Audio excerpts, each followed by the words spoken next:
Thanks everyone for joining our webinar, Navigating the Intersection of Analytics and Privacy. Just a way of quick introductions, as long as my slides start working. So I'm Jeff Wheeler. I'm the Vice President of Product here at DiTomaso. So I run our global product teams. I've been in the privacy and specifically CMP and UX space for about a decade now. So I'm happy to be here today, and let me hand it over to Dana, and you can introduce yourself. Yeah, my name's Dana DiTomaso. I'm a founder and lead instructor at Kickpoint Playbook, which is a digital marketing training platform. We have one course out right now, Analytics for Agencies. I also am president of Kickpoint, which is a digital marketing agency. And a lot of my role deals with analytics. I've been working in this field for 20 plus years now. And so I have seen, well, urchin grow all the way up to where we are now with GA4. And so it's been, it's a really interesting time to be working in analytics, that's for sure. Yeah, the crossovers are getting really interesting day by day. So also just for everyone on the call, so you know as well, you'll have a couple of DiTomaso folks as well, kind of moderating. So if you have any questions or comments, feel free to ask them in the chat or using the questions tab. I know me personally, I don't like this death by PowerPoint or by slide. So, ask as many questions as you guys have. We'll try to get through them. I prefer to ask questions or answer questions than just sit there answering slides all day. So let's make this as interactive as possible. For the agenda, we'll go a little bit over the privacy landscape, and how that affects the digital landscape and specifically analytics. We'll go over a little bit of the privacy UX solution here at DiTomaso, and then privacy UX and analytics will be the last section that we'll be covering throughout the presentation. So why don't we hop into our first slide, privacy UX and the digital landscape, and I'll kind of take this, and then we'll hand it off to Dana for our first question. So, I think it's important as we're having a discussion about global regulations and privacy UX and analytics, it's to understand what's going on within the marketplace, within industry as we see. So obviously GDPR has been around for a few years now. Even prior to that, we had the old cookie law, and really since CPRA was announced a few years ago, and the last 2 years, we've had an explosion, if you will, of privacy regulations throughout the world. And GDPR really kind of introduced us really heavily into this opt-in world of asking for consent, before data can be collected. And now we've got these, that's being expanded to Brazil. Now Law 25 and the expansion of, Law C27 being reintroduced in the Canadian Parliament in the last few weeks. And then, we're up to 13 states in the US. India's now passed new legislation. So as we can see, and I think this has been a pretty common fact that, by the end of 2025, we expect, 60, 70, 80% of the world to be covered under some type of privacy regulation. And we're really kind of seeing that right now. So with that being said, Dana, with these introduction of privacy laws, how have these changes and what have you noticed in terms of your realm of analytics being impacted by the introduction and the difference between the regulations? I think that people are deeply confused about what they have to do, especially people outside of Europe. I think clients that we work with who are inside Europe have a better sense of what's required when it comes to analytics and privacy because they've been dealing with GDPR for so long. But companies outside of that, particularly American companies, just have no sense of what their obligations are, especially when it comes to American companies who have European customers. A lot of people feel like GDPR doesn't apply to us. We don't have to worry about it. We can do whatever we want. When the reality is that's not actually true. A lot of them aren't necessarily aware of CCPA, which CPRA is the new name for that. And really, it's a lot of education. And from strictly a tactical standpoint, I have to say that I have never received a client's analytics configuration and had their consent management set up correctly.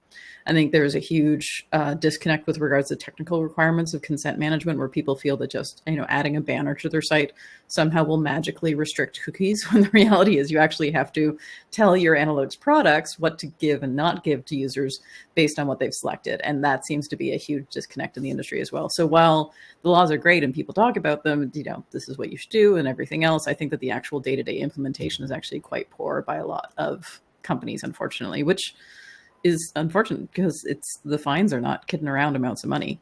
And so certainly I think it's on these companies to pay attention to this stuff, and they're not necessarily feeling like it's important or, urgent. Yeah, that's a couple of interesting points I think you made there. You mentioned Europe being a little bit more prepared, but I think what we've seen in the last year, specifically from our side of the business, is the confusion around GA4. And is it compliant? Is it not compliant? And maybe you can delve into that a little bit about how you help guide some of your customers through that particular question. Yeah, totally. And I think GA4 was very confusing. I had some clients, European clients in particular, who were the first ones to say, "Hey, I'm worried that GA4 is not going to be compliant." It's like, well, UA definitely wasn't compliant. GA4 is better. So, I don't think that, I think analytics in general is the issue here, not necessarily which flavor of analytics you're going to be using. But the other thing too is, just as the GA4 rollout was happening, there was all that, Google Analytics is illegal in Europe now posts that were put out by DiTomaso and others. And I don't think that's necessarily true, but I think that there was certainly a lot of poor analytics implementations where people were just like, GA4 will just handle it. It has cookieless tracking now. But the reality is you still need to have that consent management built in. And again, I think there are people who read that, GA4 does cookieless tracking.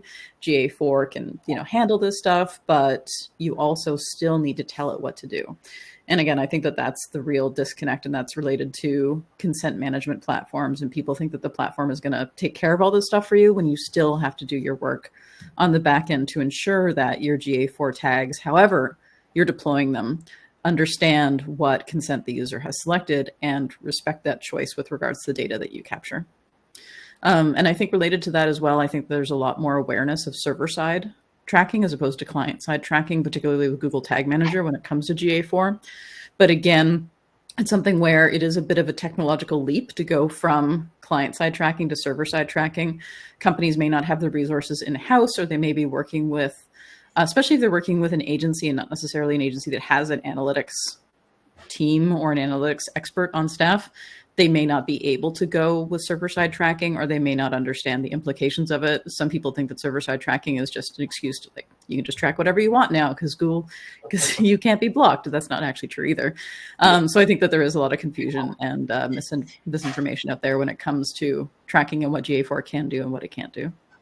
Yeah, that makes a lot of sense. I mean, I think that's definitely, I think, one of the points of contention you would get with a lot of CMPs where they just assume that you're putting a banner on the page and that's it, right? There's definitely a lot of work behind the scenes, and I think one of the big changes we've seen in the industry, at least from my point of view, the last couple of years is first couple of years post GDPR, it was let's just block everything until consent's been given, and now we're slowly moving to a point where certain things can be fired depending on the type of consent. So you may get like a non-targeted ad versus a targeted ad, or in this case, different levels of analytics that are being seen. And then, now with the introduction of server side and whatnot, it's really creating an interesting time in the space of how we comply, on these opt-ins and opt-outs.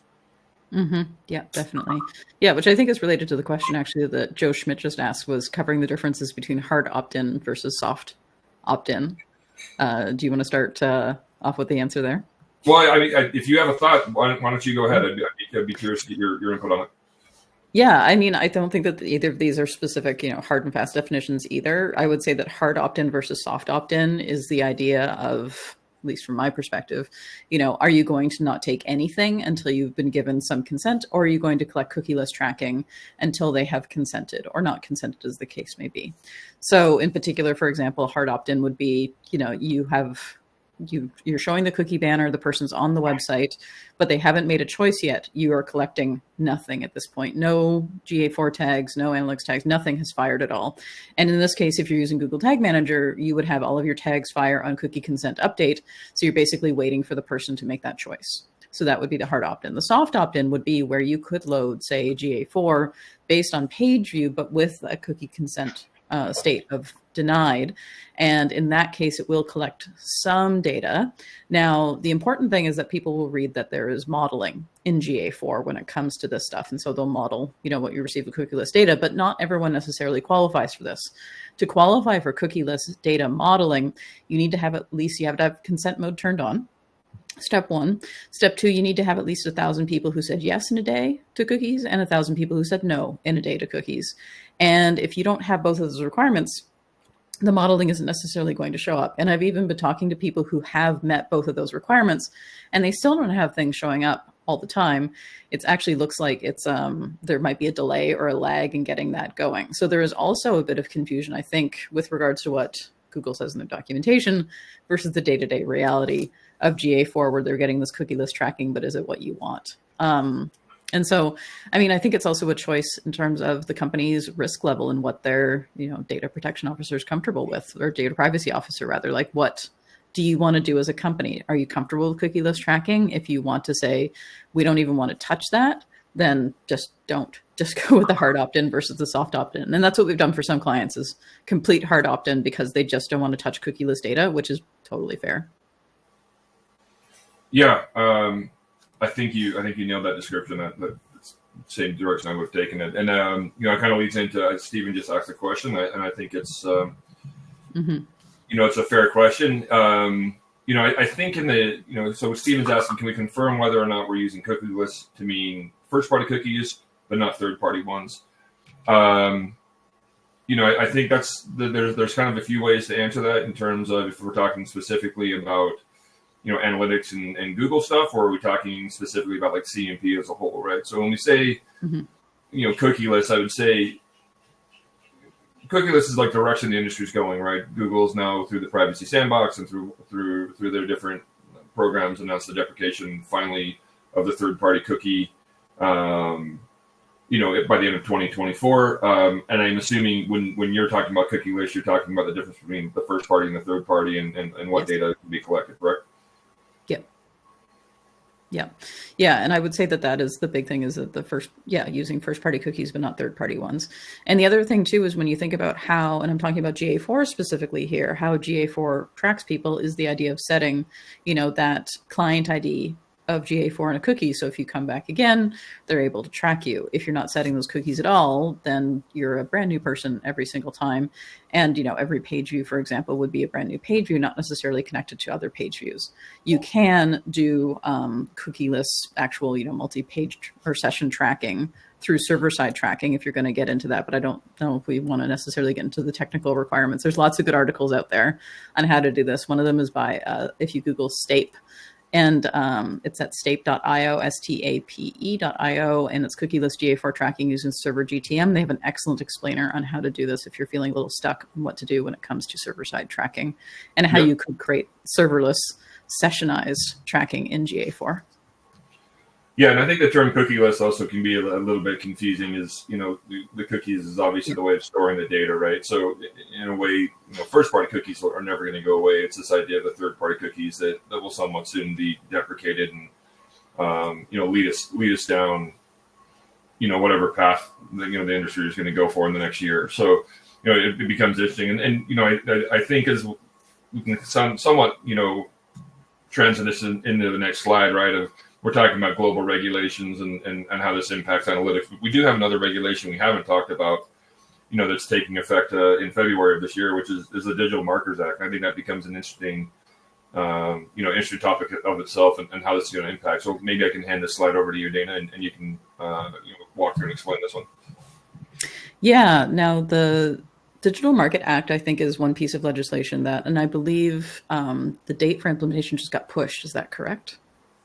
I think so. It got moved a little bit. Yeah. So actually, what I was reading about with digital, I do a CBC technology column in addition to all the other hats that I wear. One of the things I just talked about actually was the Digital Market Act. It actually has some interesting laws as well about misinformation, everything. It's kind of an all-reaching sort of act. But one of the things that it talks about is the idea that you have to make those markets fair and more contestable, as it says here on the slide. So one of the things is who are the gatekeepers? And so there's 6 gatekeepers. There is Alphabet, Amazon, Apple, ByteDance, Meta, and Microsoft. So in terms of the actual networks and everything else that are overseen by the gatekeepers, they have all the different networks and everything else that are listed by that.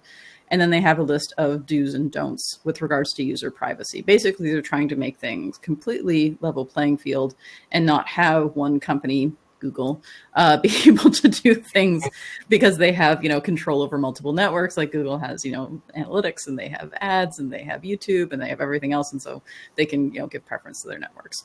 I think it is a great idea in terms of leveling this. I think And I think it also relates into the idea that, companies are really bad at adopting a specific standard.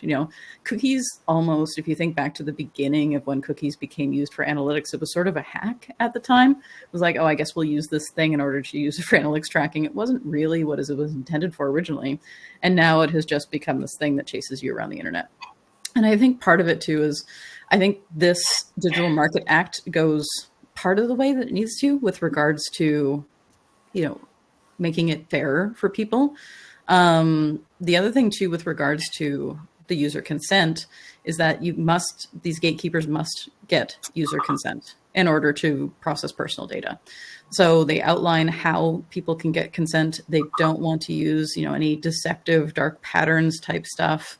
It's really trying to basically make it valid. And just because maybe you're with a company that is not a gatekeeper, that doesn't mean that you can ignore the DMA. I think certainly a lot of what's happening in the DMA you should be paying attention to and thinking, what if this is happening for these companies, eventually it may push down and be required by us. So if when the final application of the obligations comes out, which apparently will be March 2024, really pay attention to that, because I think it's going to show you where changes, for example, in GDPR might be going.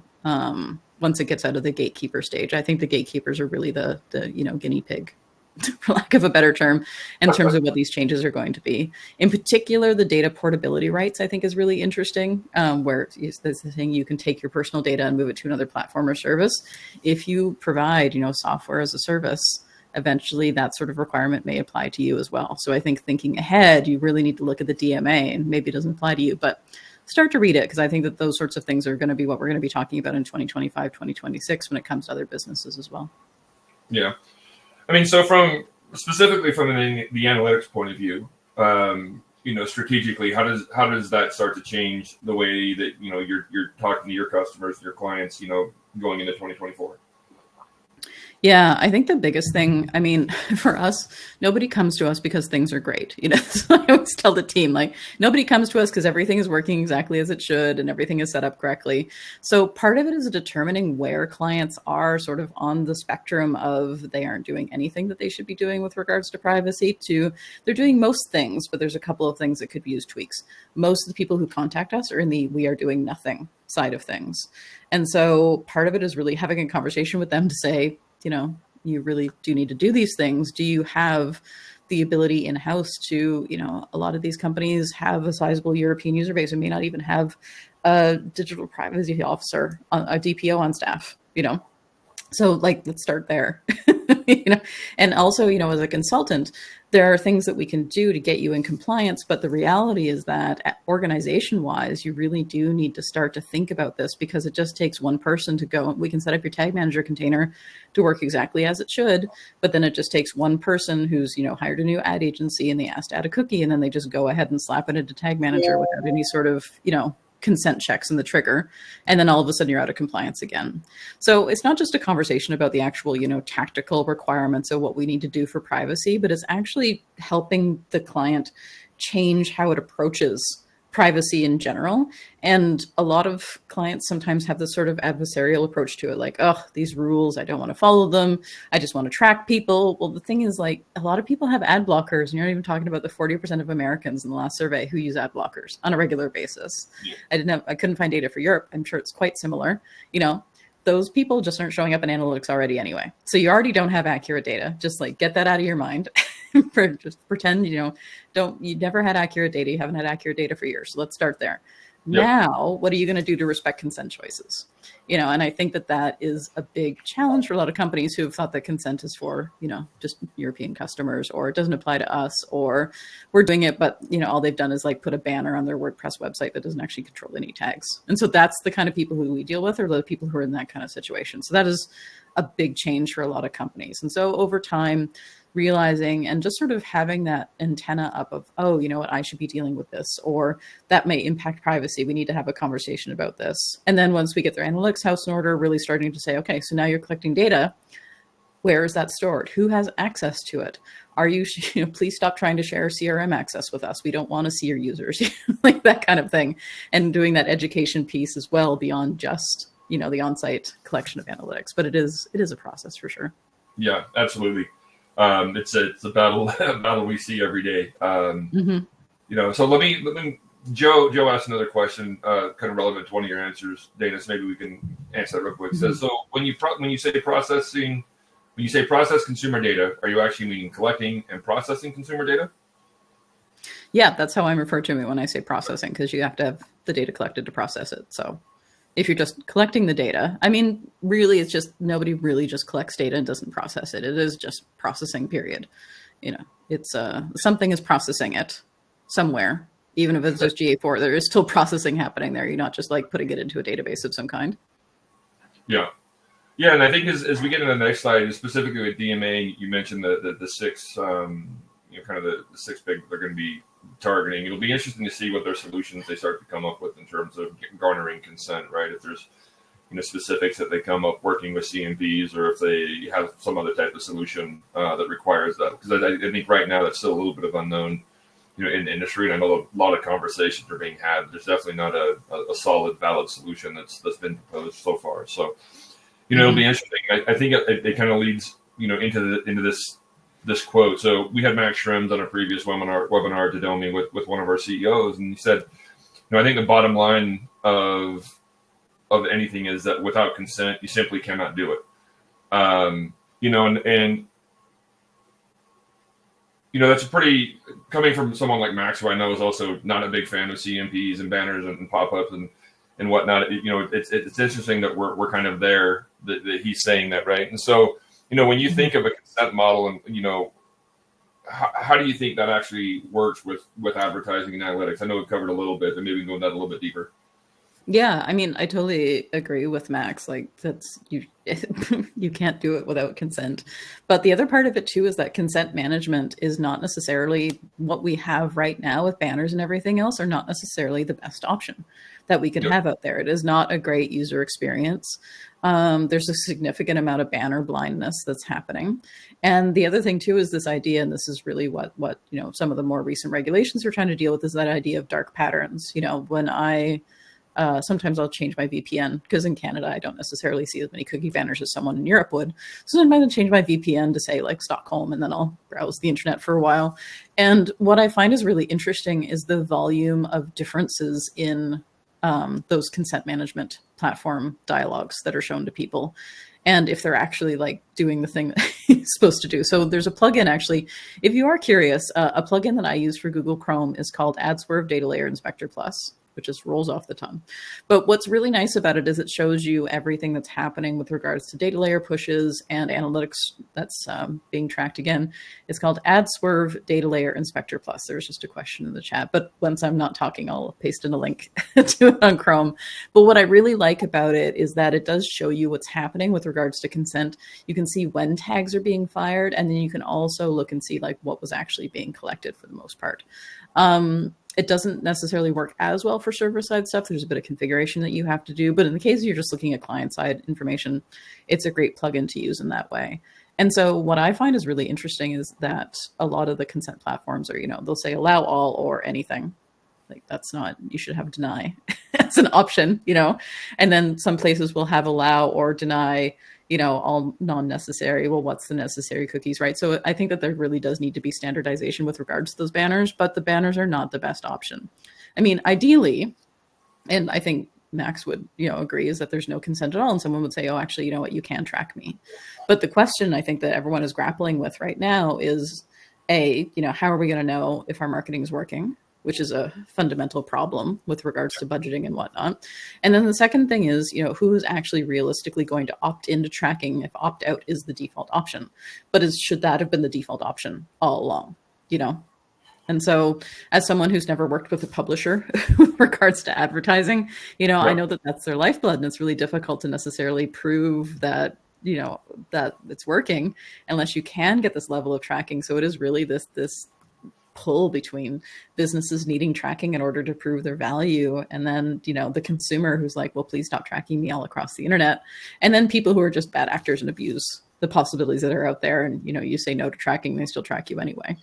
So I think one of the other challenges there that you kind of hinted at was, like we see this in Europe, and then this is also what we're starting to see in the US is, in Europe you've got different regulators making different decisions. You've got Keneal saying one thing, you got the ICO or or whoever coming and making other decisions. Now I've got 13 states in the U.S. and it becomes a challenge to try and to navigate those, right? And I think to your point, we're to the point where we see in Europe where it's not just about cookie banners anymore. Obviously, and I don't even like calling them cookie banners at this point, because it's more than cookies. It's trackers and beacons and pixels and everything else that's associated with them.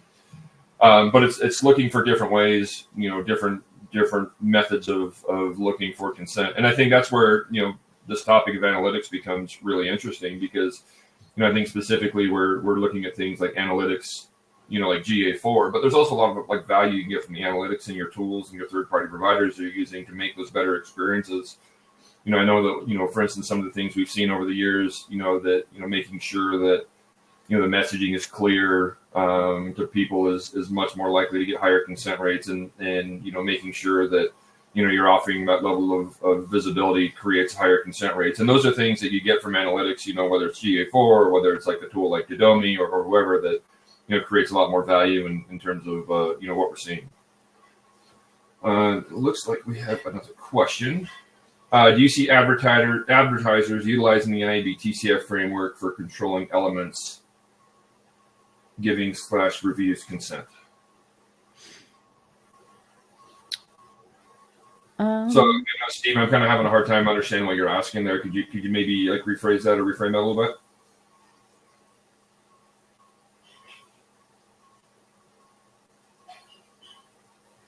While he's typing that up, we can obviously come back to that. Why don't we kind of go through, and I'll spend a few minutes here going over, I think, leading into what Dana was saying about not just throwing up cookie banners and different things and what the global UX solution at DiTomaso is. So, for those that aren't aware, DiTomaso historically has been a consent management platform that was born just pre-GDPR, where we offered, a cookie consent tool. Obviously, we've seen a lot of growth in the industry and in the market, in the privacy industry in the last few years. And to my point with Dana was, we're beyond just cookie consent at this point, right? And so we see things like multi-regulation consent management, which is, again, more than cookie consent. And we're talking about things like the user privacy journey and being able to ask for consent at the proper times, and then privacy governance, which I think is a little bit of what Dana was talking about there. It's the ability to see, when and where a tag is being fired or when and where data is being shared. That way, for sure, is your site completely compliant? Is any data being shared moving forward? So what that also means is we try to back ourselves by these three value added capabilities. This is a premium service. Obviously, privacy is hard. It's confusing. I think a lot of people, once they actually buy a consent management platform, they realize that it's not as simple as just, throwing a little bit of JavaScript on your page and magically everything's going to work. There's different relations, there's different frameworks. There's, if you're a publisher using IAB, if you're not an IAB user and you're implementing directly through a tag manager like GTM or Telium, there's a lot of moving parts that work with that. And then even beyond that, there's integrations and connectors, like Dana was mentioning. It's not just as simple as turning on or off a tag, but it's passing the right consent value to your connectors, right? So, if you want to make sure that your Salesforce is not getting data because you need to no to it on your consent platform, you need to make sure that the right integrations and connectors are there. And then, we talk a lot about security and access management, right? Is the platform and provider that you're using, like DiTomaso, do you meet certain ISO standards or maybe accessibility standards in terms of how the end user is going to interact with what essentially is typically the first thing you see on a page when you hit a site. So as we kind of hop into what is multi-regulation consent management, it's offering a way for a user to go into your platform and set up with very easy steps, this multi-regulation. So let's say you've got a customer in Europe and they know they have customers in the US, they need to comply with CPRA. How easy is it for them to go say, hey, I'm now working with an opt-out law versus an opt-in law, and I need to make sure that I can serve the right notices, to the right person, when they see my page, and that the even the simple things like the body of the text can change with that. Another good example in California, you can see on the screen on the little image on the left is making sure things like universal opt-outs like GPC are being recognized. We also see things, in Colorado, they're talking about a universal opt-outs, and the other states, different user opt-outs.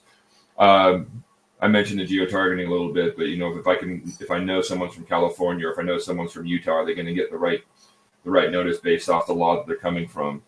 We do know that you can re-ask for consent in some of these laws. Consent can expire after a certain amount of time. So, can that be done automatically for you?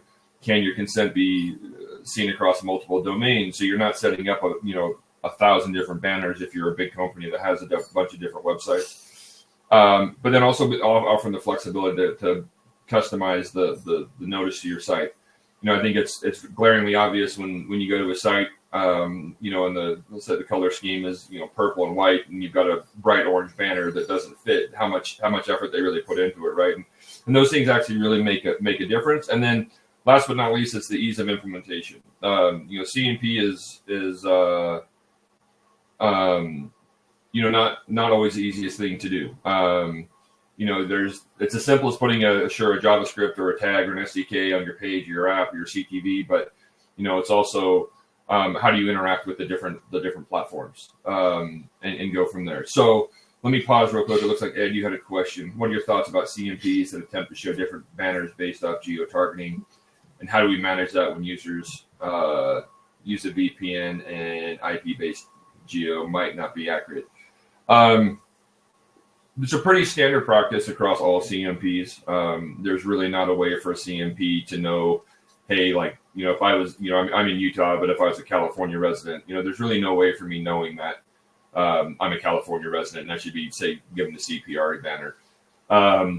And so it's really difficult to kind of go around the VPN issue of, who are they coming from? So, the recommendation that I think we've typically had at DiTomaso is, if they're using a VPN, similar to Dana's example just a minute ago, and she's in Canada and she goes to Stockholm, is to give her a GDPR notice. It's the it's the easiest way to be, kind of the most safest, if you will, in terms of seeing that perspective. You can go a little bit farther though. We've got some customers on the DiTomaso side that they may use VPNs, but they also use different ways of geolocating. So, if you have a way of identifying like a registered versus a non-registered user, and where they come from, or that their home state is Utah, you can use that as well. So there's a lot of possibilities and flexibilities around it. It just kind of depends on how far and how deep your specific CMP will go.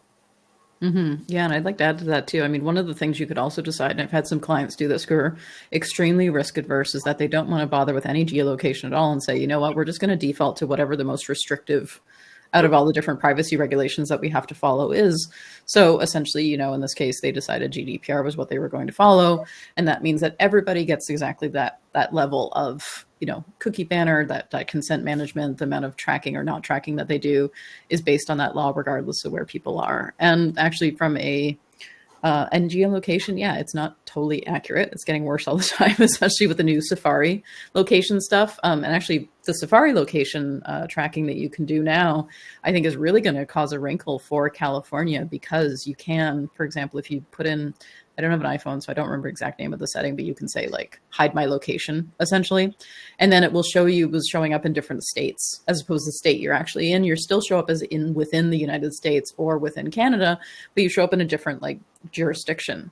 So I actually think that is also a problem. So the other thing too is if you really wanted to, you could say, if they're using Safari, then do this, because you can tell what the browser is without having to do anything with regards to cookies. So you could say, if it's Safari, then do this. If it's not Safari, then, take a look and see where they're located and then do this as well. Yeah. Yeah. And I think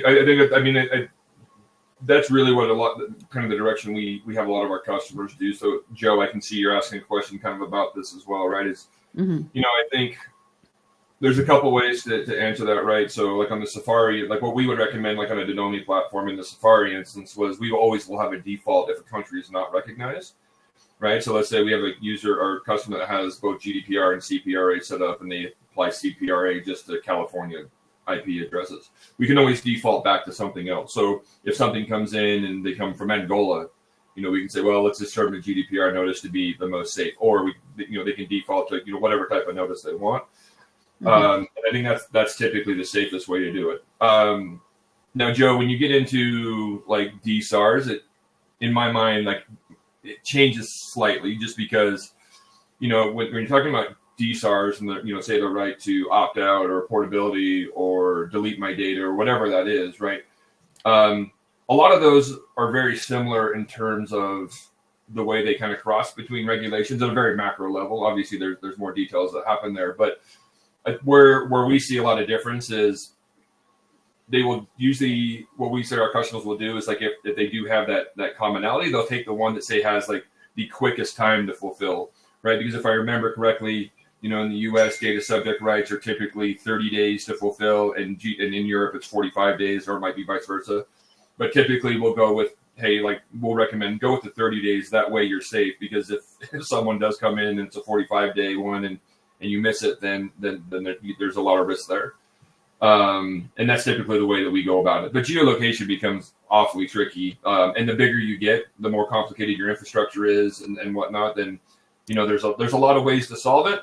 And that's why I think it's really important when I go back to the, this premium service slide, is that you work with, whoever it is, it's DiTomaso or someone else that really understands this, that can walk you through like real world use cases of, how and when something was solved in a certain way. So let's hop to this next slide here real quick. So, I mentioned a little bit about the user privacy journey, right? And so this is where we start to also talk about, just getting away from, a typical cookie banner or a pop-in or a barrier or whatever we want to call those, right? But, there's still a way to comply with requirements, but then collect clear and ambiguous user responses. And really what this does is, you can start to separate consent choices from like direct marketing, for instance. You can make it really easy for users to withdraw consent. And then it also gives you like a record of where the consent has been given, right? Which is also really important in turn. If you ever have a regulator come to you and say, hey, so-and-so made a complaint, do you know when, where, what time, how, and what they consented to? Those are all really important factors to keep in mind. And then you also have like an idea of sensitive data, which especially in the US right now, where we're seeing what we're calling an opt-out regulation, but you do kind of have a mixed regulation, in certain states where, sensitive data is being used, you have to ask for consent before it can happen, right? And then what we're seeing a lot more, especially again in the US, is this idea of parental consent, where, you've kind of got these age gaps of, 13 to 17 might not need parental consent, 13 and under will, and as we see these different channels of consent, especially like in the gaming industry and mobile apps where, most of the internet traffic these days is happening, it's really important to have mechanisms and tools to make sure you're really clear about that. Mm-hmm. And then lastly, and I think this is really important based off what Dana said, is it's an idea of privacy governance. And, there's kind of two parts that I kind of break this down to. There's, the automatic scanning of seeing who are the vendors you're working with, who are the trackers, who are the cookies, who's everything you're working with. But then how are those cookies actually interacting with your page? When you use a scan like this, you can see on the top image on the screen there is, the tag is not always necessarily put on there directly on the page or through a tag manager, and there's piggybacking is happening, and there's the sharing of data between multiple tags. So, how's it getting there? What type of data is it being shared with?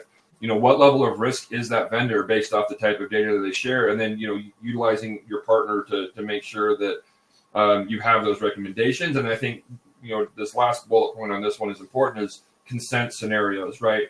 We have different types of consent throughout the world. Again, I mentioned the opt-in and the opt-out. So, how do they play with one another? If I say yes to, if I go to a consent banner and I say no, is the right data being respected? Are the tags firing? Are they not firing? Are they passing the right types of data? And so having that type of governance is really important to making better decisions about, how you deploy consent, whether it's through your apps or your websites or your CTVs or whatever that may be. Yeah. And actually, I have a quick story I just remembered about privacy governance. And this is, again, related to that education piece. We were working with a vendor who had a multilingual setup on their website, and their multilingual setup was stored in a cookie. But the problem was that the cookie would be set without consent because it was attached. It wasn't attached to anything like that. So we wrote the developers. We were like, hey, you know what? We have to actually attach consent to this. This is what you need to do. They're like, no, you don't. It's a functional cookie. It's like, actually we do. I understand this is functional, but there still has to be some sort of tag attached to it that says this is a functional cookie and that's Yep. why it's here, and it was so interesting to just run into, from even a developer perspective, just a complete lack of awareness of like, then they just deployed it. And the only way that we noticed it existed is through this kind of scan. So this kind of automatic scanning, especially in the long term, like you can set it up, as I said earlier, and someone's going to do something and they're going to mess things up. So really having this kind of automatic scanning is so important to keep on top of things. Yep. Yeah, the amount of stories I've had with customers where we show them the scan and I'll get a random message like, oh, how did that Pinterest tag get there? How did that meta tag get there? They're using HubSpot now? Like, yeah, it's amazing. Yeah. Mm-hmm. It opens up some interesting conversations for sure. Totally. So why don't let's go to the privacy, UX, and analytics here. Actually, we have one more question. So do you think the deprecation of the third-party cookies, we will see a fragmentation of new trackers from Google ATP and others? So I always have an interesting opinion on third-party cookies in general. So I think the conception of third-party cookies has always been it's been so overthought. And so my opinion has always been, the third-party cookies at the end of the day doesn't actually do anything but store the data, right? I mean, at a very high level. So with the third-party cookies going away, it's important. But I've always kind of said, like, if you've been solely relying on like consent from like a third-party cookie perspective, you're already behind the game. And I keep mentioning like trackers and beacons and pixels for that particular reason, because the trackers and those, when you go look at their query strings and whatnot, getting a little technical here, like that's where the data is being passed. And so if you're actually looking at those from before a cookie, like you're in a decent spot. Cookies will never fully go away. We'll always have first party cookies, even we've got server side and things like that now. So, I think everyone's been preparing for the third party, the deprecation of the third party cookie, and hopefully, regardless of whatever direction Google goes with the privacy sandbox, then we'll be able to manage that. But also, hopefully your third parties, your CMPs, for instance, are also planning on how or what will change within their software to support the deprecation as well. Mm-hmm. All right. So, Dana, do you want to take? I'll take the first one here, and then I'll let you maybe handle the first two. So, I think this slide is important again as we go into privacy, UX, and analytics. We've mentioned Google a lot, and Google came out with an announcement in May where they were essentially saying that if you were using any Google products, GA4 is an example of that, you need to have a certified CMP through Google to keep getting data from them. So essentially, what they'll do is they'll look at the TC string that's created. Let's see if it's a CMP ID created as one of their approved vendors, and then that type of information will be passed. This is always going to be something that's kind of in the works. Google's also very adamant about the use of Google Consent Mode as a feature to use within their tools. And so this is really kind of like an interesting thing that we've seen from the industry. So, for instance, Didomi, we've certified back in May. We're actually going through another certification now. And so you can expect every few months, Google will reach out to the CMPs and ask them to recertify as a CMP. Right now, from what we know, the CMP is solely based off TCF, which is more on not the buy side, but sell side of things. So I think over the next year or so, my anticipation is we'll have newer requirements, that may come from different regulations or frameworks or whatnot. So that's kind of the where we sit right now in terms of Google certification. But Dana, do you want to cover the other two? Yeah, definitely. So the Privacy Sandbox is the new Google cookie solution, essentially, that isn't cookies, that's coming out with regards to tracking. And currently it is in testing/deployment right now. So if you actually Google Chrome Privacy Sandbox, you can go check out what's happening. One of the nice things about it is that it is a replacement for the previous solution, which was called FLOC, FLOC, which I think was federated something of cohorts. I can't remember exactly what it was. But anyway, the idea of the Privacy Sandbox is being able to give people interest categories so they can show ads, because, the internet is completely paid for by ads. So it's the idea that, we can still track people, we can still give ads. So please keep giving us money so you can run display ads, from Google's perspective. But it does have a limited amount of time. There are only, I believe, 5 categories that you can have at any one time. And if a new category pops off, then another category drops off. So it is a really interesting product. And I do recommend that if you run display ads, or if run a website that has display ads on it, definitely go check out the Privacy Sandbox, because I think it is interesting. I think Google's trying really hard to balance the idea of making money versus user privacy. I don't know if this is going to be the final solution. I doubt it will be. I think it is better than the Flock solution that they had before. But is the Privacy Sandbox what we're going to be using for the next 10 years? I doubt it. I think that this is a temporary solution for something that they kept pushing off and pushing off. This was originally supposed to be deployed, I think, in 2022. And now here we are in 2024, and they're like, yeah, totally going to happen next year. So we'll see what happens. The Privacy Sandbox. But I do think it is like a decent solution. Is it going to make everyone happy? No, because they're trying to balance too many competing interests. Is it good enough for now? Possibly. And then the last piece is the W3C, Private Advertising Technology Community Group. I think that what the W3C group is doing is actually the thing that is important generally for the internet in terms of where the future is going to be. Because one of the things that the W3C is trying to do, and if you're unfamiliar with the W3C, they are a standards body for the internet. Basically, this is how the internet works, and these are the standards that browsers have to adhere to and everything else. Like, this is what the WC3 does. So one of the things in their technology group is they are trying to come up with a set of rules essentially for consent, and how basically sites can get consent, what kind of, how should this work on the internet generally? Because one of the problems that we run into, and something that's come up again and again in our conversation today, has been all the different regulations in all the different places around the world. And for this place, you do this and you ask these questions. And for this place, you do this and you ask these questions. So one of the things the W3C is trying to do is come up with one set of rules for the world. Which is ambitious, but also I feel totally doable, because one of the things that the technology community group has done is they've tried to keep it relatively small in terms of number of decision makers, because W3C moves slow because there are so many people involved with comments and everything else at every single step of the way. So by keeping the group relatively small, I think they're actually moving relatively quick for them. And I am very interested to see what ends up happening with regards to the employment phase for what the TCG comes up with.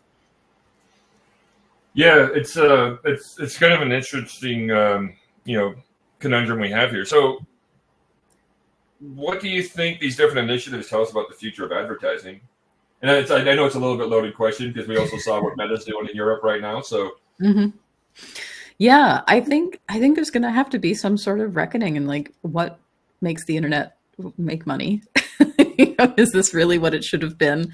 As a longtime internet user, sometimes I think back fondly to the 90s before internet advertising took over.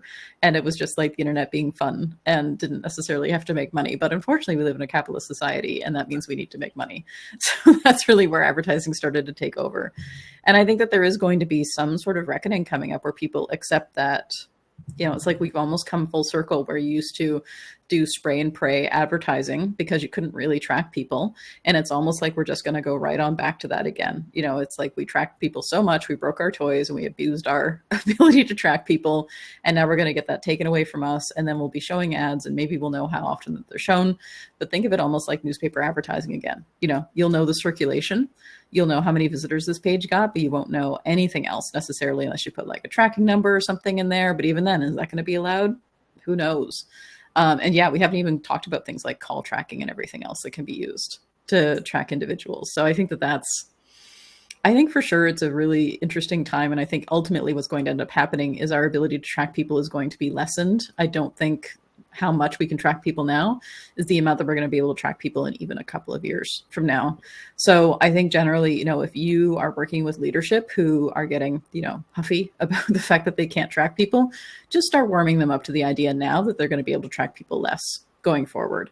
And really start educating. If you can do some internal like lunch and learns or internal education at your company, just really keeping people abreast on what's happening, and that it isn't necessarily us saying, let's not track people more, but it's more, this is what the regulations and the legislation and everything else is happening in the world.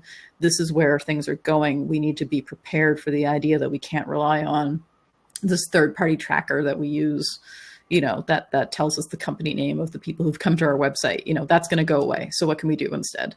So really getting ahead of it. I think the companies that are aware of this and are able to start mitigating for it now are going to be in a much better place than the companies who are sort of, caught on the back foot when these regulations come out and they suddenly can't do the stuff they've been doing all along. Yeah. So we're going to have spray and pray advertising with a few memes worked in there. Yeah. Yeah. I mean, it worked fine before, right?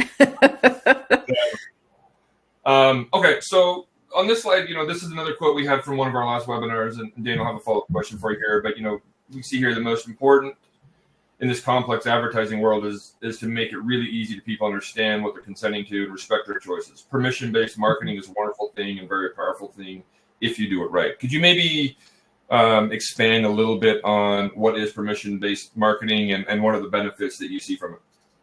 Yeah, I mean, the example that I give when you're talking about permission-based marketing is you're on a website and they've said, would you like to sign up for our newsletter? And you say yes, and you give them your email address. That is permission-based marketing. And we all know that email marketing, if you're not buying lists, people who signed up on your website, who are interested in your product and want to learn more, is one of the best converting basically channels at all, out of anything that's going to bring people to your website. Like an email list is one of the fundamental things that you do in order to do good marketing.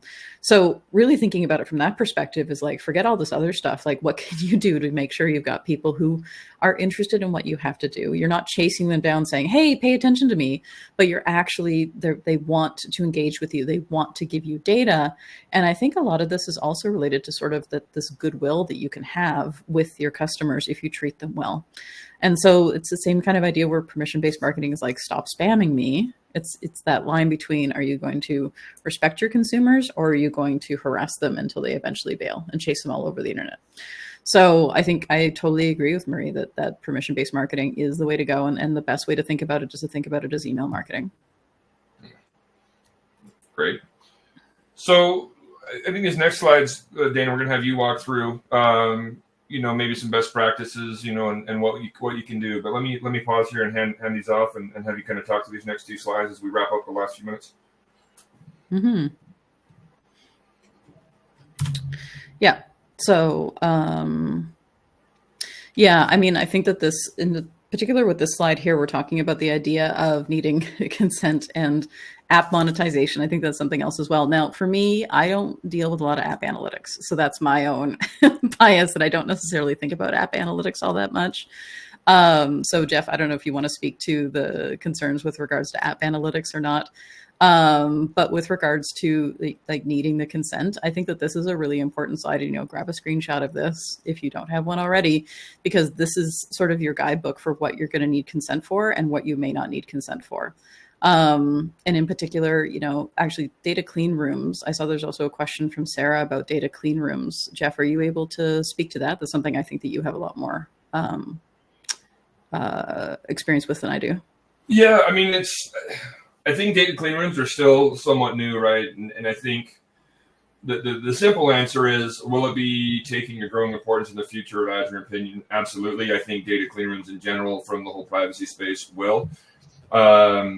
But going back to kind of the point about like the privacy sandbox, we don't know, first it was Flock and now we're kind of not sure. I just think the industry is kind of waiting on someone to do something and no one's doing it yet. And until that happens, I think it's still going to be the status quo. I think the TCF in Europe will still be the TCF in Europe for the time being, and until another decision gets made. We're seeing things like GPP and whatnot in the North American market, and I think that's just still the direction we're going to go until we either have a major market event or someone comes out with a solution, that we're going to be asked about. We get asked about clean rooms a lot in RFPs. There's nothing specific we do with them at this moment, but that's kind of where we see. I think before we see clean room and second party data tracking, we're going to see some of the bigger players in the space move towards more of the server side approach, like what you're talking about, and then you're going to see like the server side consent and that happen before anything with clean rooms. Yeah. And I think too, server-side consent, I think, is something where it's actually going to be, in my opinion, a big separation between the companies that have the resources to implement server-side and the companies that don't. And I think this actually might become a competitive differentiator, in particular with regards to the kinds of data that you get if you can do server-side tracking. So, I feel for smaller businesses who are really going to struggle with the limited amount of analytics that they can get because they don't have the resources. Because server-side tracking is expensive to implement, but then you also have to, do upkeep. It isn't just a one and done kind of implementation where you toss GA4 on your website and then off you go, right? So I think that there is going to be a separation between the companies who do have the resources, financial resources and time resources to implement this stuff versus the companies that don't.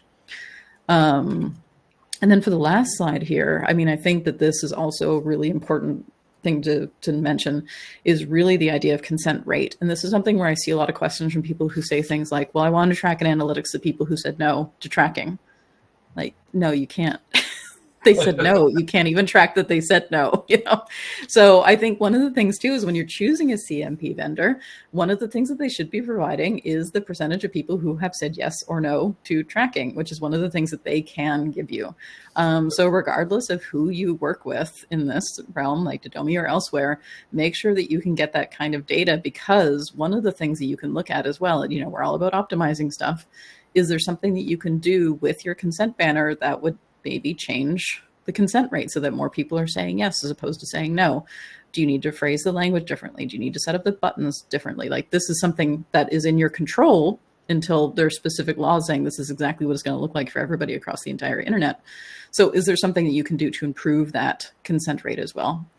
And then when it comes to things like analytics and digital campaign performance measurement, I think it's really important to accept the things that you can't track as opposed to working with incomplete data, particularly when it comes to attribution.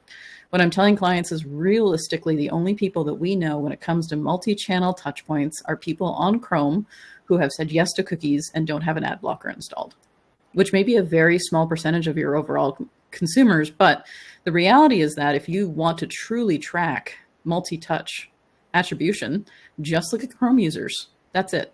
Ignore all the other browsers who are coming to your website. For now, just look at Chrome, and then maybe extrapolate out, which is kind of what the consent, what the data modeling in GA4 is trying to do. But the reality is, you already have this level of data. Just look at Chrome people, and that's going to be the level of attribution you can look at.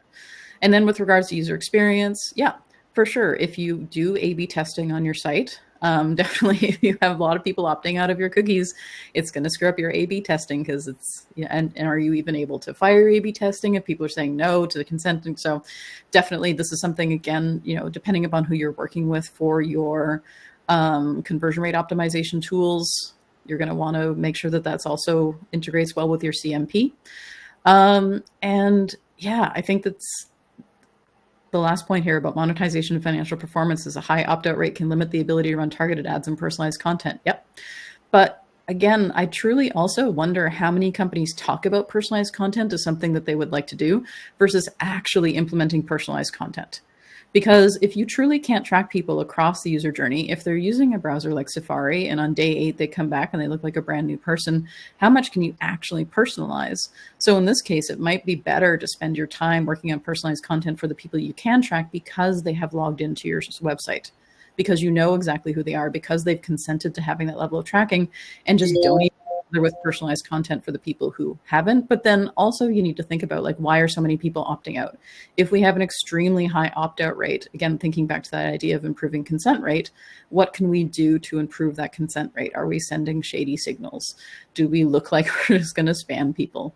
And I think that those are hard questions that businesses will have to ask themselves if they are dealing with an extremely high consent rate. I think on another slide it said that about 50% of people say will opt out of consent. If you have a consent rate that's, only 30% of people are saying yes, 20% of people are saying yes, then I think you really need to go back to that banner dialogue and see what you're doing wrong to fix that. Yeah, it totally makes sense. Well, we're up on time. Dana, I appreciate you joining on the webinar today. It's been super, super enlightening all around. So, as we wrap up, we as Didomi will share this recording through our social media and whatnot. So if you guys have more questions, feel free to reach out. One last plug for us is right now Didomi is also being nominated for a couple categories in the Rate Card Stars. One on collaboration and innovation with our brands. You can read about some of that in white papers and whatnot, and then also a strategic star for our CEO on the strategic development of the company, which is really the direction of us moving away from CMP to privacy UX. So, if it fancies you, we would appreciate the vote. If not, that's fine as well. That being said, thank you everyone for joining.